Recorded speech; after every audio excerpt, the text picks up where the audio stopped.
Hello students of class 12th economics बेटे, जैसे कि आपका chapter number 13 development experience of India Pakistan and China चल रहा है, जिसमें बेटा आज हमने बात करनी है कंपैरेटिव परफॉर्मेंस के ऊपर। इंडिया, चाइना एंड पाकिस्तान तीनों की इकोनॉमी की कंपैरेटिव स्टडी हमने करनी है। प्रीवियस वीडियो में मैंने आपको स्ट्रेटजी के बारे में समझाया था कि इंडिया, पाकिस्तान और चाइना की कौन कौन सी स्ट्रेटजी रही जिसके कारण वो विकास के रास्ते पर तुर पड़ी। अब देखो बेटा, आगे है comparative performance of the economies of India, China and Pakistan. हमने कंपैरेटिव परफॉर्मेंस के बारे में स्टडी करनी है इंडिया की, चाइना और पाकिस्तान की।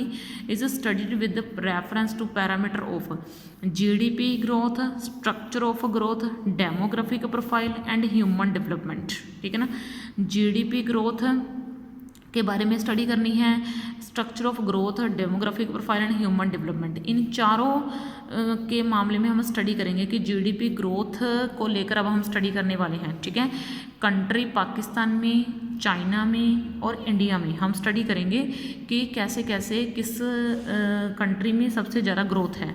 अब देखो, ग्रोथ स्टोरी ऑफ चाइना। अब हम चाइना की ग्रोथ स्टोरी पढ़ने वाले हैं। ठीक है, in the principal point explaining the growth story of China. अब चाइना की स्टोरी डिस्कस करेंगे। 2017 में जीडीपी जो चाइना की थी वो 12.4 ट्रिलियन यानी कि यूएस डॉलर, यानी कि इतनी थी। It achieved the distinction of a second largest economy in the world.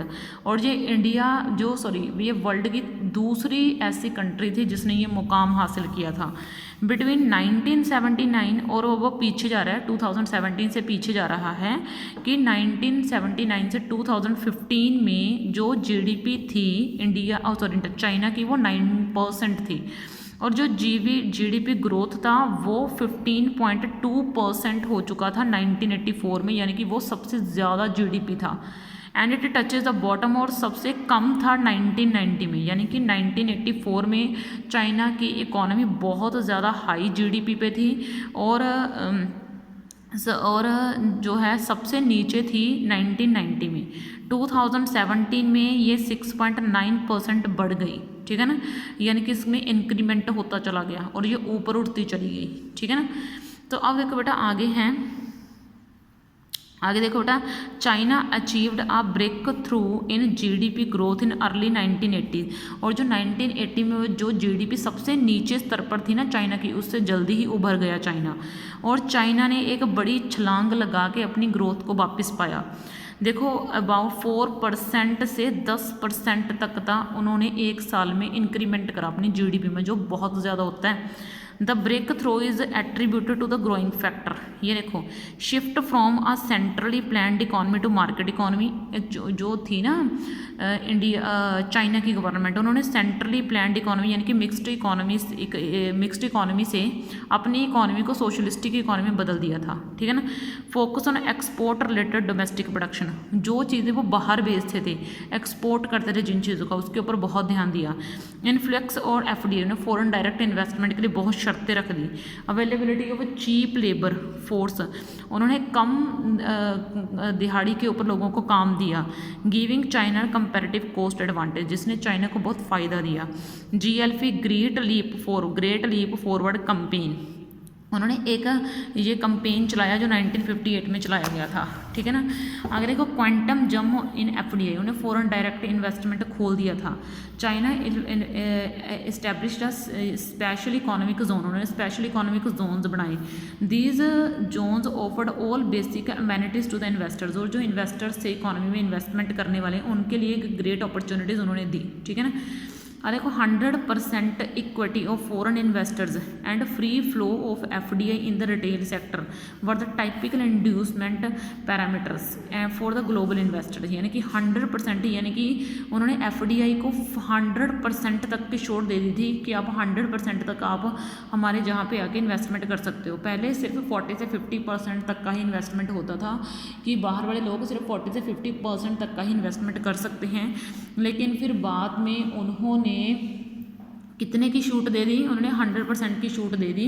ठीक है, कि आप इतना % जाके आके इन्वेस्टमेंट कर सकते हो। ठीक है, अब देखो बेटा आगे है, a jump in GDP growth was achieved not only through FDI but also through domestic investment. ऐसा नहीं है कि सिर्फ बाहर वाले लोगों ने आके चाइना की इकोनॉमी में इन्वेस्टमेंट करा, बल्कि जो उनकी इकोनॉमी के लोग थे उन्होंने भी इन्वेस्टमेंट करी, ठीक है ना।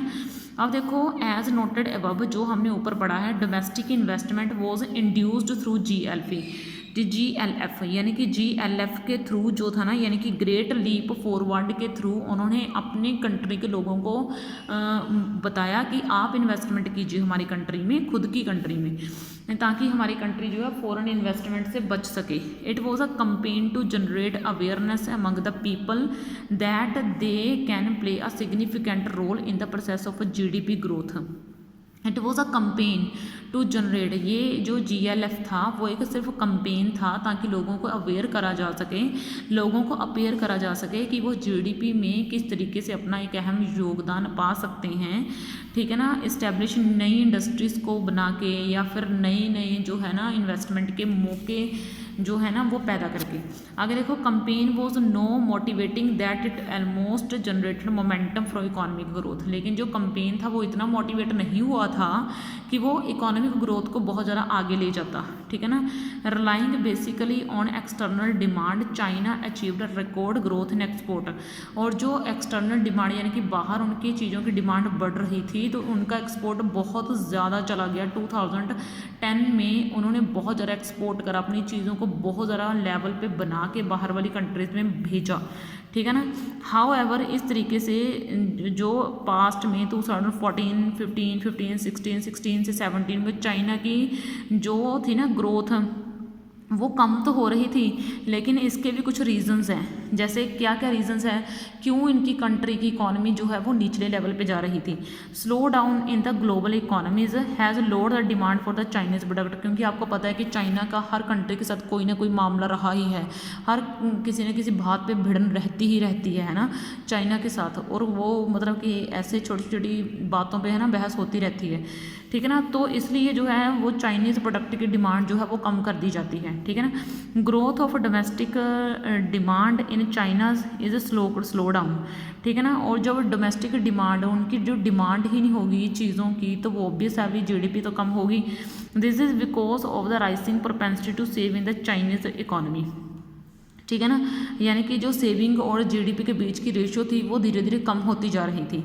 Corruption and economic crimes have tended to rise over time. ये तो कोई बड़ी बात नहीं है, ये तो हमारे इंडिया में भी इतना है करप्शन बेहद, ठीक है। वैसे ही चाइना की इकोनॉमी में भी करप्शन हो रहा था और एक क्राइम हो रहे थे, इकोनॉमी का क्राइम। एक तो क्राइम होता है किसी को मार देना, एक होता है मतलब जो पैसे किस काम के लिए भेजे गए हैं वो उस काम के ऊपर लगाई नहीं जा रही, ठीक है ना।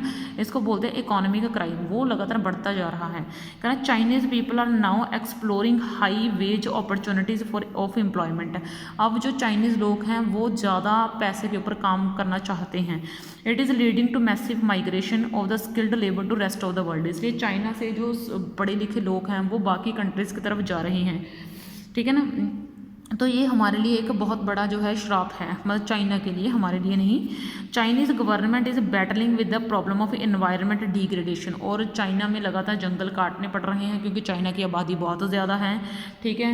तो इसलिए ये हार्मफुल साबित हो रहा है। High GDP growth has led to a serious challenge of sustainable development. Sustainable development का मीनिंग है कि फ्यूचर की जनरेशन को की जो है ना डिमांड उसको तो ध्यान में रखना ही रखना है, और नेचुरल जो प्रेजेंट जनरेशन की डिमांड को भी पूरा करना है, फ्यूचर जनरेशन की डिमांड को भी, लेकिन इस तरीके से कि जो नेचुरल रिसोर्स ना वो हार्मफुल ना हो। लेकिन नेचुरल रिसोर्स बहुत बड़े स्तर पर हार्मफुल हो रहे थे।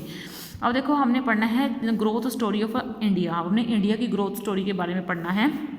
2014, ठीक है। देखो 2017 में जो GDP थी इंडिया की was estimated to be 2.439 trillion USD, यानी कि इतनी थी इंडिया की GDP, ठीक है ना, 2.439, जो बहुत कम थी। बिटवीन द ईयर 1951 से 2017 के बीच इंडिया की जो ग्रोथ रेट था वो 5.9 पर एनम रहा, जो काफ़ी कम था, ठीक है।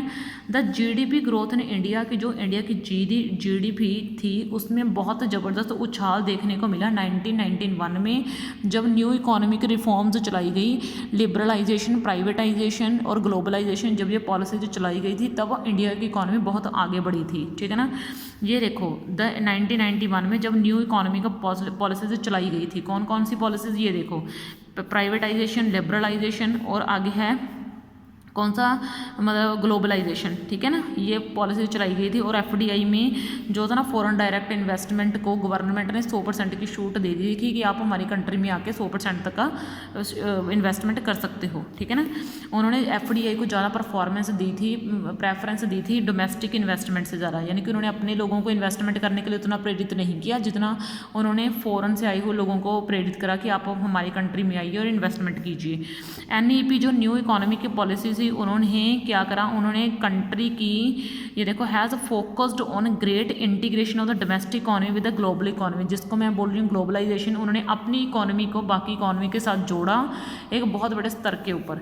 It was because of new economic policy, new economic policy की वजह से 1991 से 2017 में इंडिया की इकॉनमी 7% बढ़ी, ठीक है ना। हाउ एवर इस तरीके से 1914 के करीब जो जीडीपी ग्रोथ था वो एक बहुत बड़े स्तर के ऊपर पहुंच गया था, हाँ, यानी कि होप्स फॉर एम्प्लॉयमेंट, जिसमें बहुत ज़्यादा एम्प्लॉयमेंट की अपॉर्चुनिटीज़ लोगों के लिए पैदा हुई। Social unrest has tended to become as an emerging challenge, लेकिन इससे जो था ना मतलब बहुत ज़्यादा जीडीपी तो बढ़ रही थी लेकिन साथ साथ में पॉपुलेशन भी बढ़ रही थी, जो हमारी कंट्री के लिए काफ़ी नुकसानदायक साबित हो रही थी। स्लो डाउन इन जीडीपी, और जीडीपी हमारी कंट्री की भी स्लो हुई एक लेवल के ऊपर आके, और जब वो स्लो हुई तो उसके ये सारे इफेक्ट पड़े। नंबर 1 के हाई रेट ऑफ इन्फ्लेशन बहुत ज़्यादा फैल गया, ठीक है ना, which led to high rate of interest and therefore low investment, तो हमें कर्जे लेने पड़े, ठीक है ना, मतलब लोगों से पैसा कंट्रोल में करना पड़ा, ठीक है, तो इंटरेस्ट जो है वो काफ़ी हाई स्तर पे रखना पड़ा सेविंग अकाउंट के ऊपर, ठीक है ना। तो इन्वेस्टमेंट जो थी ना, जब इंटरेस्ट ज़्यादा होगा, ठीक है ना, तो लोग अपने पैसे ज़्यादा जमा करवाएंगे और कर्जा लेने वाले कम कर्जा लेंगे, ठीक है ना, तो इससे इन्वेस्टमेंट कम हो जाएगी। पॉलिसी पैरालिसिस, यानी कि जो पॉलिसी डिसीजन थे वो जो ज़्यादातर हम ले तो लेते थे लेकिन वो इतने अच्छे से अप्लाई नहीं हो पाते थे। फ्रिक्वेंट स्कैम्स एंड स्कैंडल्स, और देखो गवर्नमेंट में जो थे ना करप्शन बहुत ज़्यादा थी, ये कोई बड़ी बात नहीं है, हमें पता है। तो देखो बेटा इस तरीके से, तो देखो ड्रॉट ऑफ एफडीआई, और जो एफडीआई था हमने सिर्फ एफडीआई के ऊपर ध्यान दिया, हमने अपनी कंट्री के लोगों को कभी बोला ही नहीं कि आप एक बहुत बड़े लेवल के ऊपर इन्वेस्टमेंट करो, तो ये हमारी कंट्री के लिए चीज़ें हार्मफुल साबित हुई। तो मैंने आपको जो है कंपेयर करके चाइना की और इंडिया की इकॉनमी के बारे में तो बता दिया। अब पाकिस्तान की इकॉनमी रहती है उसको मैं नेक्स्ट बेटा आपके वीडियो में लूँगी। ओके बेटा, थैंक यू।